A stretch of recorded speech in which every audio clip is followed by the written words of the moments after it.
The Under Presents is yet another underrated VR game, made by the same people who made virtual reality, which we talked about last time. This is probably one of my favourite games, however you're probably thinking what it even is about. And out of every game I've ever played, this is definitely the hardest game to describe and explain to people, so I'm gonna have to format this video a bit differently. I'm gonna be going through my 4 favourite moments in the game and then giving them some context, starting with one that occurs pretty early on in the intro for the game. When we load up the game for the first time, we find ourselves in some sort of muddy wasteland, and after learning the controls, walking around for a bit, and learning the pretty bizarre movement system, we are introduced to an entity called the MC, who seems to know the place as he introduces us to backstage of his entertainment venue. We take an elevator with him, which requires 2 people to use, and hear him take a strange phone call. He tells us that he has to go and that help is coming before the screen fades to black and...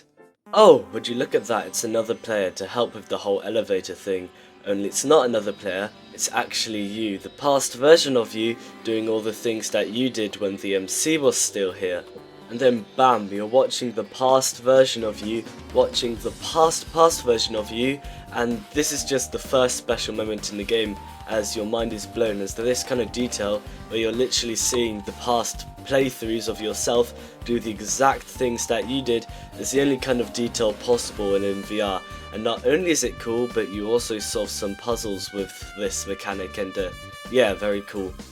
Now after playing with yourself for a bit, you have to move on, and now up to this point in the game it seems like some kind of single player narrative linear game, but after the opening of the game completely flips and becomes an open world online game, and this is where the game really starts. Now there is no voice chat, which increases the immersion and drops toxicity completely, as to communicate you have to create items and do spells to kind of act out your ideas and what you want to tell other players. And it's this social aspect of the game which leads me into my second important moment. Now I didn't record this, but so bear with me, but one time I was just sitting at the bar watching some shows on the stage and players do their stuff in the distance, but one player beckoned me to follow them, and as I did I wandered to parts of the desert which I'd never been to before, to this bunker door. And as I wandered around this bunker with him, I was shocked because I had no idea that there was this entire huge area under the map the entire time, and I wondered how many other giant secrets there were like this in the Under. And whilst he was solving all these different puzzles in the bunker, I was just standing there in awe, looking at all these different abandoned liminal spaces like the swimming pool or the gardens. And after completing the journey of navigating the bunker, we made it to this workshop area, where as a final challenge you'd have to complete some sort of spell to give yourself a new mask, as every character in the game wears a mask. And that's kind of the point, as around the Under there are hundreds of these massive secret areas, and as a reward for finding them is you get a brand new mask to show off to everyone that you've been to this area.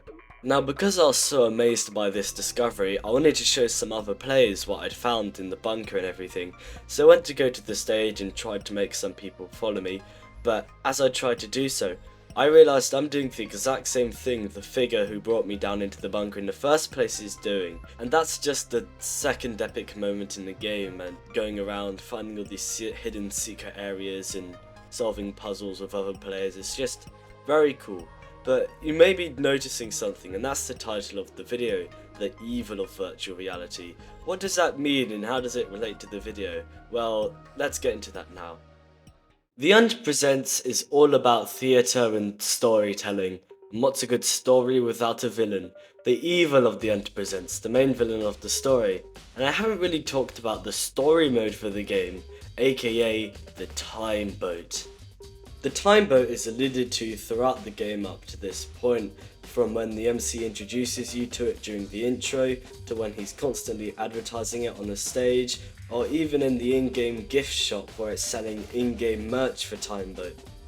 Now the basic premise of timeboat is the MC has gotten a boat with a bunch of people and trapped it in an ice field for everyone to watch as they slowly suffer and die, and your job is to spectate them and figure out how to prevent their deaths.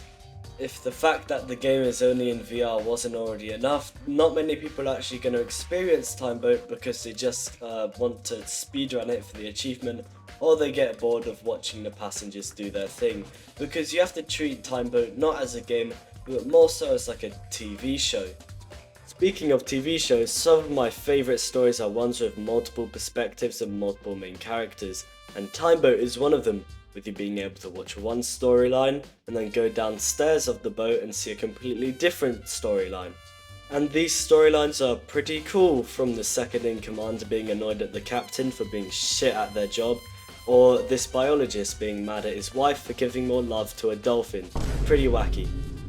And watching the cast of characters and how they each react to their impending doom is very cool, and figuring out how to save each of them is also pretty cool. Take for example the chef. Now early on the chef becomes friends with this army officer, as they see each other as the only mature people on the ship, but when the food starts running out, the officer's PTSD makes him go insane, making the chef the only based person on the ship. Accepting his fate, his final moments are him preparing the final meal for the ship, talking to his dead dog, but he accidentally cuts off his finger, and with his rapidly losing blood he tries to get the finger back and accidentally falls into a vent, and we enter some sort of dream sequence. Just like all the other characters' dream sequences, the chef's dream sequence is packed with lore, and in this one we are presumably in what is the chef's hometown, but there are hundreds of dogs glaring down at us, which could symbolise the expectations and pressure from above, and after following some blood we make it to the kitchen, which makes you immediately feel safe with some calm music and ASMR chopping, and after a minigame we make it to this room. Looking outside the windows, it looks like we're on some kind of cruise ship, and since we were just in a poor little town and then a kitchen, and now a cruise ship, it kind of shows that cooking is what transitioned the chef's life from poor to rich. A similar thing happens with every character, and I won't spoil which is what, but after saving each character they all gather around a campfire, and they die anyways because they can't live, as they have to die so the time boat can restart all over again, and so the MC can keep the show of the time boat going. And that's when you realise this is the MC's doing. The MC's the person who's forcing everyone on the boat to die. He was really friendly with us throughout the entire game and acting as a guide, and only now that you realise that he is the main villain of the game, he is the person who's making all of this happen and making it so people die for our entertainment. Making things worse is the MC has a spy on the ship, Weil, who's here to tell him what's going on the ship so the show can run smoothly. And judging from dialogue, the MC has Weil's daughter hostage. All this just goes to show that he has a complete disregard for human life, and he doesn't even know that he's being evil or being evil on purpose. He just doesn't really know what morality is, and only people who've played Timeboat really know this, and people who haven't still think he's just the friendly guide to the under. The MC is the complete opposite of the villain of the previous game, Chaz, who we talked about last time and is the creator's previous game. Now whilst Chaz is a corporate robot who's trying to be relatable and has no soul and is just trying to appeal to investors, the MC is the complete opposite, being a literal soul who's just being himself and doesn't really care that the world around him is a wasteland, and is just prioritising entertaining people and having fun. And all this is just the third important and special moment in the game. So now we're at the final special moment, and this is something you physically can't do in the game anymore. Live actors. Live actors were a system in the early days of the game where a professional actor would join your game and be able to do a bunch of crazy things in your server, like some sort of live event, from this giant skeleton who plays with people in the server, to this janitor of the under telling me some lore. And all these live actor events kind of link together. There was a story of sorts, making it so people would theorise what would happen next, and it made it more impactful when the live actors crossed over, as it felt like, well, a crossover of timelines, and it was very cool. And just to you, yourself, your person in VR, not some predetermined dialogue, being able to interact with the characters live, that is just peak immersion and something I haven't seen done in any story or game before. However, live actors can't last forever, as hiring professional actors for your game every day is gonna drill through the budget. So as a final goodbye to the actors, the Under held an event called Tempest, where players with the help of a live actor would reenact William Shakespeare's Tempest. And like I said earlier on in the video, the Under Presents is all about acting and theatrics, so having the player literally reenact one of the most famous, well, theatrics of all time just brings the game full circle and engraves the theme of, well, acting.